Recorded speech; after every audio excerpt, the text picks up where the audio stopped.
Hello বন্ধুরা, কেমন আছেন? আশা করছি খুব ভালো আছেন। তো চলে আসলাম আবারও একটা নতুন ভিডিও নিয়ে। তো আজকে ভিডিও বিষয়টা না খুব ইন্টারেস্টিং। সেটা হলো কি, অনেক ভাইরা একটা কমেন্ট করেছে যে আমরা যে বাইক, নর্মাল যে বাইকগুলো রয়েছে সেটা তো চালাতে পারি, কোনো মতো কন্ট্রোল আমরা করতে পারি, কিন্তু যেগুলো ভারী ওজনের বাইক রয়েছে সেগুলো আমরা কন্ট্রোল করবো কীভাবে। মানে আজকে ভিডিওটা বেসিক্যালি আপনাদেরকে এটাই শেখাবো যে বাইকের ওজন কীভাবে আমরা কন্ট্রোল করব। যেগুলো বেশি ভারী বাইক হয় সেগুলো আমরা ওজনকে কীভাবে কন্ট্রোল করব।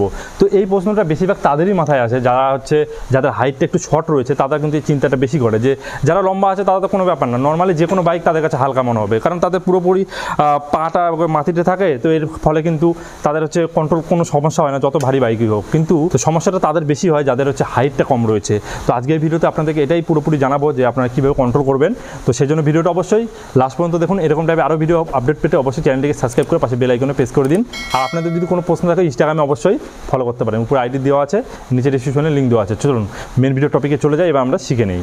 তো বন্ধুরা, প্রথমত একটা কথা আপনাদেরকে বলে দেই, যখন আপনারা বাইক চলাবেন না, যে যত ভারী বাইক হোক না কেন, যখন আপনারা চলাবেন তখন কিন্তু হালকা মনে হয়, বাইকটা ওরকম ভারী মনে হয় না। হ্যাঁ, একটা জিনিস আপনারা বুঝতে পারবেন যারা অনেক দিন ধরে বাইক চালান, একটা জিনিস বুঝতে পারবেন, যখন আপনারা বাইক নিয়ে যাবেন তখন কি হয়, তখন বাইকের যে রাস্তার সাথে গ্রিপিংটা একটু কম বেশি আপনারা বুঝতে পারবেন। যেগুলো হালকা বাইক আছে সেগুলো মনে হয় কি একটু ভাসে চলে, আর যেগুলো একটু ভারী বাইক আছে সেগুলো মনে হয় কি রাস্তা ঘেঁষে চলছে, এরকম একটা ব্যাপার হয়।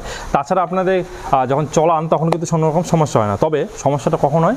সমস্যাটা হয় আপনাদের যখন ভিড়ের মধ্যে চলাবেন, মানে ভিড়ের মধ্যে যখন আপনারা পড়ে গেলেন, বা আপনারা যখন বাইকটাকে বের করবেন তখন কিন্তু সমস্যা হয়, বা আপনার বাইকটাকে ঘোরাতে হবে, সেই সময় কিন্তু আপনাদের সবথেকে বেশি সমস্যা হয়। তবে আপনাদেরকে আমি একটা প্র্যাকটিসের কথা বলবো, এই প্র্যাকটিসটা আপনারা করবেন যাদের এই সমস্যাটা হয় বেশিরভাগ। সেটা হলো আপনারা যারা হাইট শর্ট আছে, ঠিক আছে, আপনাদের হাইটটা যদি শর্ট হয় তাহলে কিন্তু এই সমস্যাটা সবথেকে বেশি হবে। তো বন্ধুরা, নর্মালি যারা বাইক চালায় একটা জিনিস লক্ষ্য করবেন, তারা দেখবেন সবসময় কিন্তু যে তাদের পাটা সবার আগে নামে, মানে বাইকটা দাঁড়া করানোর সময় সবার আগে কিন্তু আমাদের এই বাঁ পাটাই কিন্তু বেশিরভাগ ক্ষেত্রে কিন্তু নামে। আমরা যখন বাইকটাকে ঘুরাবো সেই ক্ষেত্রেও কিন্তু আমাদের এই বাঁ পাটাই কিন্তু সবার আগে নামে। কিন্তু আপনাদের যাদের হাইট কম রয়েছে, আপনাদের যাদের ভয় লাগছে যে ওজনটাকে কন্ট্রোল করার জন্য, বা আপনারা ট্রাফিক জ্যামে দাঁড়ানোর জন্য, তো আপনারা কী করবেন, সবসময় কিন্তু আপনারা ডান দিকে নামানোর চেষ্টা করবেন পাটা। কারণটা এবার দেখুন, কারণটা একটাই, সেটা হলো আমরা যখন বাইকটা, আপনার যাতে হাইট শর্ট থাকে, আপনারা এরকম করে হাতা পাচ্ছেন মনে করেন, এবং বাইকটা ভারী রয়েছে, এবার আপনারা যখন বাইকটাকে স্টার্ট দেবেন, স্টার্ট দিয়ে যখন বেরোতে যাবেন তখন কী হবে, আপনাদের কিন্তু গিয়ার ফেলতে হবে। নিশ্চয় বাইকটি নিউট্রালে থাকবে, নিউট্রাল থাকার পরে আপনারা গিয়ার দিয়ে যাবেন।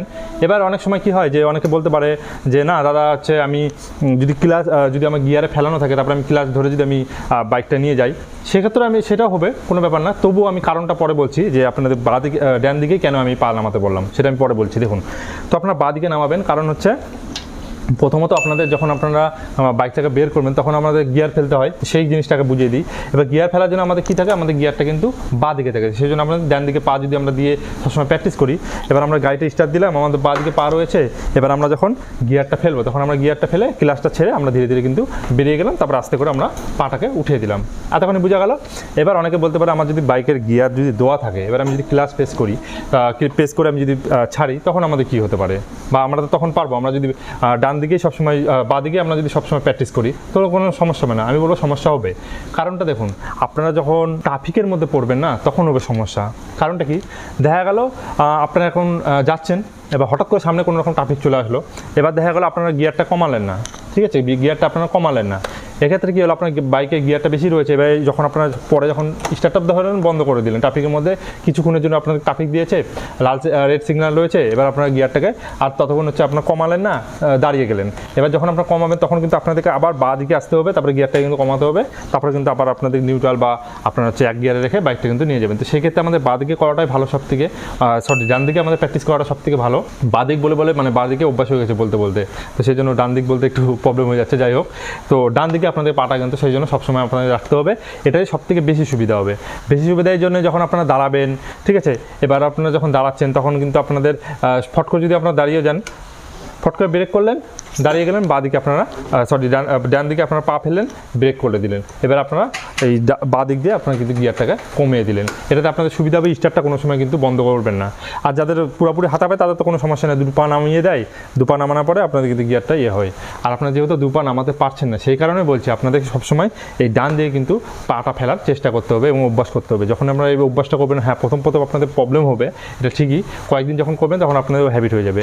এবার যখন আপনারা বাইকটাকে ঘোরানোর চেষ্টা করবেন, যখন ঘোরাবেন তখনও কিন্তু আপনারা এরকম বাঁ দিক দিয়ে কিন্তু ঘোরানোর চেষ্টা করবেন, ঠিক আছে। এই সামনে আপনাদের হ্যান্ড ব্রেক দিয়ে আপনারা কিন্তু বাইকটাকে ঘোরাবেন, এটাতে আপনাদের গিয়ার কম বেশি করতে সুবিধা হবে, অনেক রকম সুবিধা হবে, ঠিক আছে। দুই পা আপনাদের যেহেতু নামেন, আপনাদের হাইটটা যেহেতু শর্ট রয়েছে এবং আপনার বাইকটাকে কন্ট্রোল করতে পারেন না, তো এরপরে আমি একটা ভিডিও নিয়ে আসবো আপনার বাইক কীভাবে কন্ট্রোল করবেন। মানে আজকে তো দেখালাম আপনাদের ওয়েটটাকে কীভাবে কন্ট্রোল করবেন, আপনার ওয়েটটা সবসময় এক পায়ের মধ্যে দিয়ে রাখবেন, এটাতে সবথেকে ভালো হয়।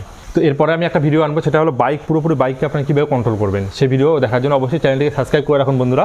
তো আমি আপনাদেরকে আরেকবার বলে দিই, যখন আপনারা বাইক যে কোনো ভারী বাইক হোক, আপনারা যদি হাইটটা শর্ট হয় তাহলে আপনারা যে কোনো একটা পায়ে আপনারা দাঁড়ানোর চেষ্টা করবেন। তো আপনাদের যদি খুবই সমস্যা হয় ডান পায়ে আপনাদের দাঁড়ানো, বা সমস্যা হয় যদি ডান পায়ে আপনাদের ডান দিকে ঘোরানো, এইসব যদি সমস্যা হয় তো আপনারা বাঁ দিকে করবেন। কিন্তু তবে আমার মেন যে কথা বলার উদ্দেশ্য সেটা হলো কি, আপনারা যে কোনো একদিকে, ঠিক আছে, মনে রাখবেন যে কোনো একদিকে আপনারা ব্যালেন্সটা করবেন। আর সবথেকে বড় ব্যাপার আমি ডান দিকে বললাম কেন, কারণ আমাদের ডান পায়ের জোরটা হয়তো বেশি থাকে, ঠিক আছে, কারণ আমরা যে কোনো কাজ আমরা ডান দিক দিয়ে করি, তো সেই কারণে আমি বললাম ডান দিকে আপনারা কন্ট্রোল করুন। আর একটা জিনিস, বড় জিনিস কি, আমি ডান দিকে, আমি এই কারণেই বললাম আপনারা ডান দিকে প্র্যাকটিস করবেন।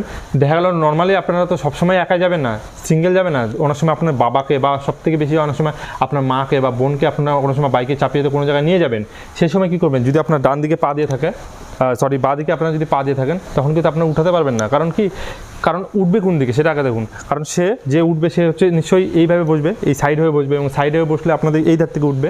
তো সেই জন্য কিন্তু আপনারা যখন বাঁ পায়ে কন্ট্রোল করবেন তখন কিন্তু উঠতে কোনো রকম সমস্যা হবে। আপনারা কিন্তু এই যে পাটা যখন থেকে গেল, একটু বাইকটা হেলে রাখলেন, কেউ উঠলো, কোনো রকম কিন্তু সমস্যা হবে না। সেই জন্য আমি করলাম আপনারা সবসময় ডান পায়ে প্র্যাকটিস করবেন। যাদের হলো ওজনের সমস্যা হচ্ছে বাইকের, এবং হচ্ছে যাদের হাইটটা শর্ট রয়েছে বিশেষ করে, তারা কিন্তু এরকম ডান পায়ে করবেন, ঠিক আছে। তো পরের ভিডিওটা অবশ্যই দেখবেন। তো আজকের মধ্যে এতটুকুই, পেয়েছি নতুন ভিডিও নিয়ে এরকম টাইপের।